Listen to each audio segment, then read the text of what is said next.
काय हो साफ करते का तू?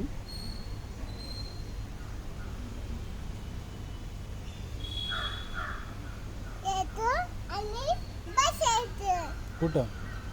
इकडं? तुझं नाव काय आहे?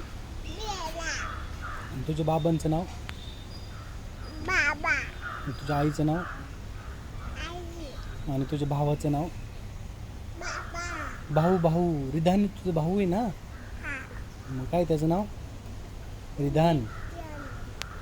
तू काय म्हणते त्याला? दादा.